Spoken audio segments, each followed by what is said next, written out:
ये कथा वैष्णवी और भैरव असुर के तप की है, जहाँ एक ओर भक्ति और धर्म है और दूसरी ओर शक्ति और अहंकार। यह ऑडियो कहानी में सुनिए। तप केवल शक्ति नहीं देता, वह दिशा भी देता है। और जब तप धर्म से जुड़ जाए तो स्वयं भगवान मार्गदर्शन करते हैं। ऑडियो को अंत तक सुने। लाइक, शेयर और सब्सक्राइब जरूर करें। प्रथम अध्याय। माता वैष्णो ने ध्यान में राजा राम से किया दर्शन। सूर्य की पहली किरण जब महल की प्राचीरों को स्पर्श कर रही थी, तब पूरा नगर अभी नींद की गोद में था। पक्षियों की मधुर चहचहाहट ने भोर के आगमन की सूचना दी और उसी क्षण राजमहल के एक शांत कक्ष में राजकुमारी वैष्णवी पद्मासन में बैठी थीं। आंखें बंद थीं, श्वास मंद और स्थिर थी, और हृदय में केवल एक ही नाम गूंज रहा था, श्री राम। वह ध्यान में लीन थी, मानो संसार से विलग होकर किसी दिव्य लोक में प्रवेश कर चुकी हूँ। उनके मन में न राज्य की लालसा थी, न स्वर्ण आभूषणों का आकर्षण। राजकुमारी होकर भी उनका हृदय अत्यंत सरल था, साध्वी के समान निर्मल। वैष्णवी के लिए जीवन का उद्देश्य स्पष्ट था, धर्म की रक्षा और प्रभु श्रीराम की भक्ति। उनका मन अयोध्या की गलियों में भटक रहा था, जहाँ श्रीराम ने पिता की आज्ञा को राजसिंहासन से भी ऊपर रखा। वह वनवास की उस कठिन यात्रा को स्मरण कर रही थीं, जहाँ राजमहलों का सुख त्याग कर प्रभु ने वन की कटीली राहें अपनाई। वैष्णवी के अधरों पर हल्की मुस्कान थी। उन्हें स्मरण आया कैसे श्रीराम ने पीड़ा में भी धैर्य नहीं छोड़ा, कैसे अन्याय सहकर भी मर्यादा की सीमा लांघी नहीं। उनका हृदय भर आया, हे प्रभु। वह मन ही मन बोली, यदि जीवन में कष्ट आए तो मुझे भी वही धैर्य देना जो आपने वनवास में धारण किया था। यदि कोई मार्ग कठिन हो तो मुझे भी वही संयम देना जो आपने हर परीक्षा में दिखाया था। कक्ष में दीपक की लौ स्थिर थी, मानो वह भी वैष्णवी के ध्यान से प्रभावित हो गई हो। हवा थम सी गई थी, समय जैसे ठहर गया हो। उस क्षण वैष्णवी केवल राजकुमारी नहीं थी, वह तपस्विनी थी, वह साधिका थी, वह धर्म की जीवंत प्रतिमा थी। उनके चेहरे पर अपूर्व तेज था, मानो तपस्या ने मानवीय रूप धारण कर लिया हो। ऐसा प्रतीत होता था जैसे श्रीराम स्वयं उनके हृदय में विराजमान हों। बाहर महल धीरे धीरे जाग रहा था, सेवक सेविकाएं अपने कार्यों में लगने लगी थीं, पर वैष्णवी अब भी उसी दिव्य मौन में थी। उनके ध्यान का केंद्र संसार नहीं था, उनका केंद्र था सत्य, कर्तव्य और भक्ति। और उसी क्षण ये स्पष्ट हो गया, जब किसी का मन प्रभु से जुड़ जाता है तो वह अकेला नहीं रहता, उसके साथ स्वयं धर्म चलता है। धीरे धीरे वैष्णवी ने आंखें खोलीं। चेहरे पर शांति थी, हृदय में संकल्प था, जब तक जीवन है धर्म का पथ नहीं छोड़ूंगी, और जब तक श्वास है श्री राम का नाम नहीं छोड़ूंगी। द्वितीय अध्याय। वैष्णो के महल में माता पिता का आगमन। महल के गलियारों में उस प्रातः एक विशेष मौन था। संगमरमर की शिलाओं पर पड़ती सूर्य किरणें दियों की लौ सी शांत लग रही थीं। उसी मौन को चीरते हुए धीरे धीरे कदमों की आहट सुनाई दी। राजा रत्नाकर और रानी सुमित्रा अपनी पुत्री वैष्णवी के कक्ष की ओर बढ़ रहे थे। राजा का मुख गंभीर था, पर उनकी आंखों में अपार गर्व की झलक थी। वहीं रानी सुमित्रा का हृदय व्याकुल था, ममता और चिंता के भाव उनके नेत्रों से झलक रहे थे। जैसे ही वे कक्ष के द्वार पर पहुंचे, दोनों ठिठक गए। अंदर राजकुमारी वैष्णवी पद्मासन में बैठी थीं, आंखें बंद, श्वास स्थिर, मुखमंडल पर अद्भुत शांति। ऐसा प्रतीत हो रहा था मानो स्वयं तपस्या उस कक्ष में साकार हो उठी हो। रानी सुमित्रा ने ये दृश्य देखा तो उनका हृदय कांप उठा। उन्होंने धीमे स्वर में कहा, राजन, हमारी पुत्री अभी इतनी कम आयु की है, फिर वह त्याग और तप का इतना कठोर मार्ग क्यों चुन रही है? क्या उसे जीवन के सुखों का अधिकार नहीं? राजा रत्नाकर ने क्षण भर मौन रखा। उनकी दृष्टि वैष्णवी के शांत मुख पर स्थिर थी। फिर गंभीर और दृढ़ स्वर में बोले, देवी, ये साधारण कन्या नहीं है। इसके नेत्रों में केवल संसार नहीं, धर्म का भविष्य दिखाई देता है। इसके जीवन का उद्देश्य किसी महान कार्य से जुड़ा है। वे धीरे धीरे आगे बढ़े और वैष्णवी के समीप आकर रुक गए। राजा की उपस्थिति का आभास पाते ही वैष्णवी का ध्यान टूटा। उन्होंने नेत्र खोले, सामने माता पिता को देखकर तुरंत उठी और उनके चरणों में नमन किया। पिताश्री, माताश्री। उनका स्वर कोमल था, पर उसमें अटूट संकल्प की दृढ़ता थी। रानी सुमित्रा ने पुत्री को उठाकर हृदय से लगा लिया। उनकी आंखें नम हो गईं। पुत्री, तुम्हारे मार्ग ने हमें गर्व भी दिया है और भय भी। क्यों ये कठोर तप? वैष्णवी ने शांत भाव से उत्तर दिया। माताश्री, मेरे हृदय में कोई भय नहीं है। मेरे लिए ये त्याग नहीं, सेवा है। फिर वह राजा रत्नाकर की ओर मुखातिब हुई। पिताश्री, मैं प्रभु श्रीराम की आज्ञा और धर्म की रक्षा हेतु तप करना चाहती हूँ। मेरा जीवन तभी सार्थक होगा जब मैं अधर्म के विरुद्ध खड़ी हो सकूं। कृपया मुझे आज्ञा दें। कक्ष में गहरा मौन छा गया। दीपक की लौ क्षण भर डगमगाए, मानो वह भी इस निर्णय की साक्षी बन रही हो। राजा रत्नाकर ने पुत्री की आंखों में देखा। वहां भय नहीं था, दुविधा नहीं थी, केवल विश्वास था। उन्होंने भारी स्वर में कहा, पुत्री, जिस हृदय में ऐसा संकल्प हो, उसे रोकना अधर्म होगा। राजा ने अपने हाथ वैष्णवी के मस्तक पर रखा। यदि ये तुम्हारा पथ है, तो हमारा आशीर्वाद तुम्हारे साथ है।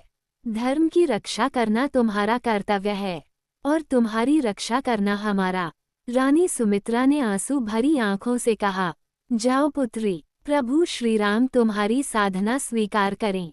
माँ का आशीर्वाद सदा तुम्हारे साथ रहेगा। वैष्णवी के नेत्रों से अश्रु बह निकले, पर वे अश्रु पीड़ा के नहीं, कृतज्ञता के थे। उस क्षण ये स्पष्ट हो गया, ये केवल एक पुत्री की अनुमति नहीं थी, यह एक युग की शुरुआत थी, जहाँ एक कन्या धर्म की ध्वजा उठाने जा रही थी। तृतीय अध्याय, भैरव असुर का अभिमान। उधर, जहाँ प्रकाश की कोई पहुँच नहीं थी, जहाँ आकाश सदा धुएं से ढका रहता था, वहाँ अंधकार के प्रदेश में भैरव असुर अपने क्रोध और अहंकार में डूबा बैठा था। उसके चारों ओर भयानक गर्जनाएं गूंजती थीं। धरती उसके क्रोध से कांप उठती थी। असुरों के दूत अभी अभी समाचार लाए थे, राजा रत्नाकर का राज्य धर्म और शांति का केंद्र बन चुका है। ये सुनते ही भैरव की आंखें लाल हो उठीं। उसने अपनी विशाल गदा को भूमि पर पटका और आकाश की ओर देखकर गरजा, जहाँ धर्म बढ़ता है, वहाँ मेरा अस्तित्व संकट में पड़ जाता है। यदि धर्म जीवित रहा, तो अधर्म कैसे राज करेगा? उसकी गर्जना से पर्वत दरकने लगे, वनों के पक्षी भय से उड़ गए। क्षण भर में ही भैरव अपने गुरुदेव कालनेमी के आश्रम की ओर बढ़ा। वह स्थान भी सामान्य नहीं था, वहाँ तप की अग्नि जलती थी और मंत्रों की प्रतिध्वनि कालचक्र सी घूमती रहती थी।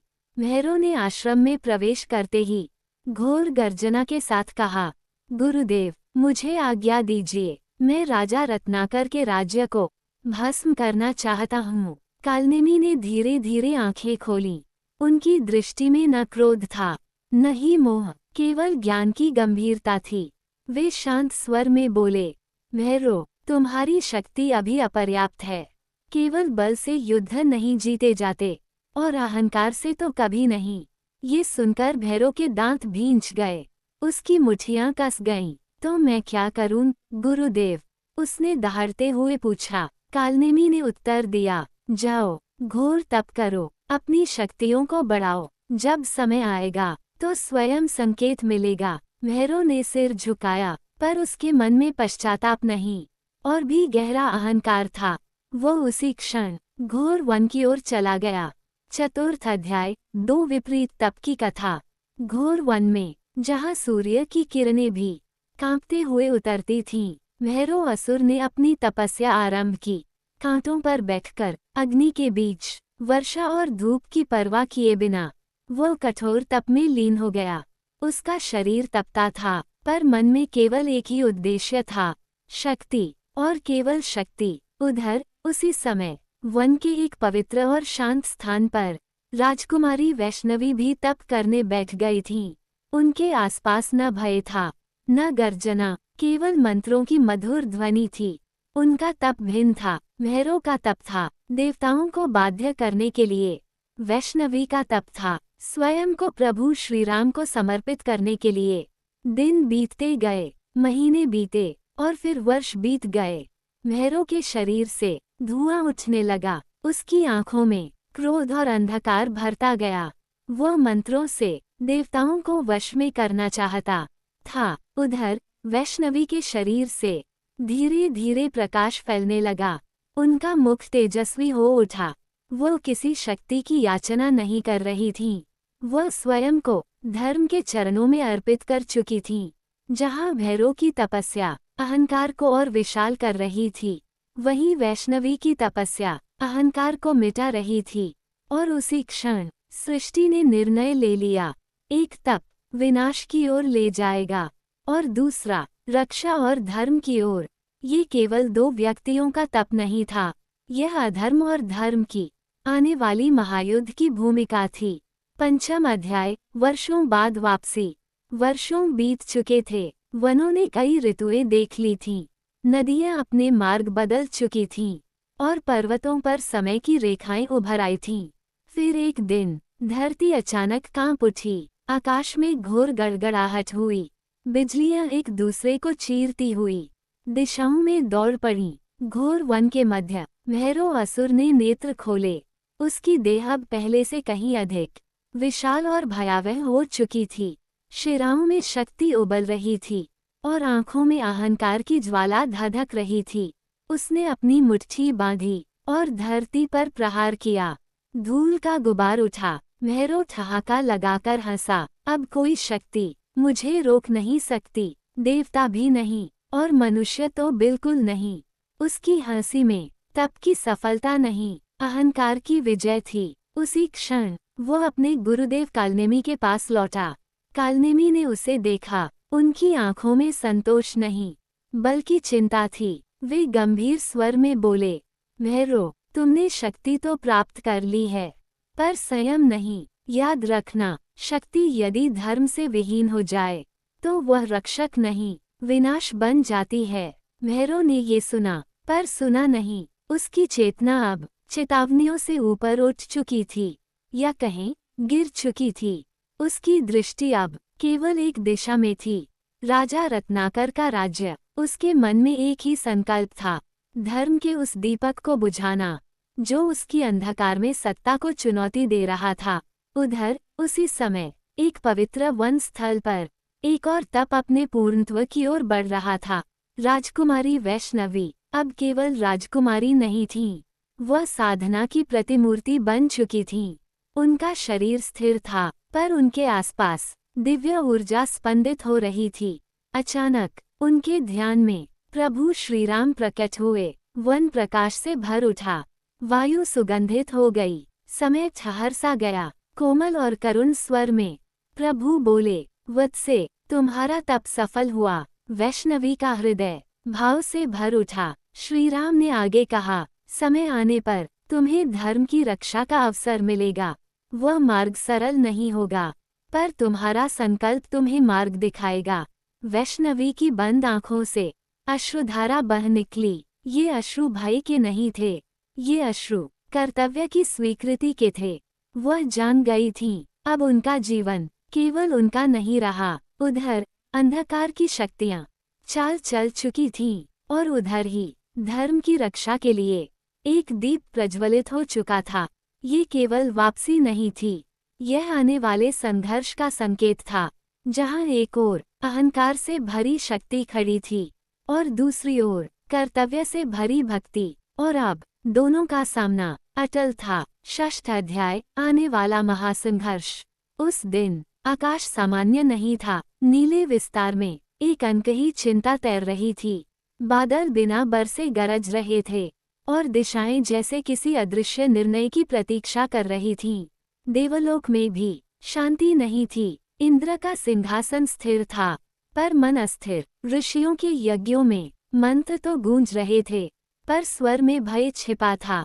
देवता जानते थे, धरती पर अब केवल समय नहीं बदल रहा, युग बदलने वाला है। धरती पर धर्म और अधर्म की रेखा स्पष्ट खींच चुकी थी। ये रेखा अब शब्दों में नहीं, भाग्य में अंकित हो चुकी थी। एक ओर अंधकार का प्रतीक अहंकार से भरा भैरव असुर, जिसकी शक्ति अब पर्वतों को चुनौती देती थी और जिसकी दृष्टि केवल विनाश देखती थी, उसके चरण जहाँ पड़ते धरती करा उठती। उसकी हंसी में विजय नहीं, केवल घमंड था। वह स्वयं को अजेय मान चुका था। उसे लगता था धर्म केवल कमजोरों का सहारा है और शक्ति ही अंतिम सत्य। दूसरी ओर वन की शांति में एक दिव्य तेज धीरे धीरे प्रखर हो रहा था। वह थी वैष्णवी। न उसके पास सेना थी, न अस्त्र शस्त्रों का गर्व। उसके पास था भक्ति का बल और तप का प्रकाश। जहाँ भैरव का हृदय क्रोध से जल रहा था, वहीं वैष्णवी का हृदय करुणा से प्रकाशित था। वह जानती थी महायुद्ध तलवारों से पहले मन में लड़ा जाता है और उनका मन धर्म में अडिग था। रात्रि के अंधकार में कई संकेत प्रकट होने लगे।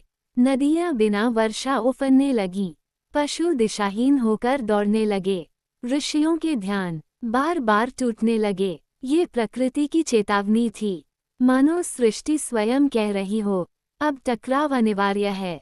देवताओं की दृष्टि बार बार धरती की ओर जाती, जहाँ एक असुर अपने अहंकार की सेना संगठित कर रहा था और वहीं एक कन्या अपने संकल्प को और अधिक दृढ़ कर रही थी। ये संघर्ष राज्य के लिए नहीं होगा, ये युद्ध सत्ता के लिए नहीं होगा, यह महासंघर्ष होगा धर्म के अस्तित्व के लिए। कथा यहीं समाप्त नहीं होती, क्योंकि अभी न भैरव ने पहला प्रहार किया है, न वैष्णवी ने अपना पथ पुनर्तः प्रकट किया है। ये तो केवल तूफान से पहले की शांति है। यहीं से आरंभ होता है महायुद्ध का अध्याय, जहाँ अहंकार की शक्ति और भक्ति की शक्ति आमने सामने होंगी और तब निर्णय होगा, क्या केवल बल विजयी होगा या फिर धर्म एक बार फिर सृष्टि की रक्षा करेगा।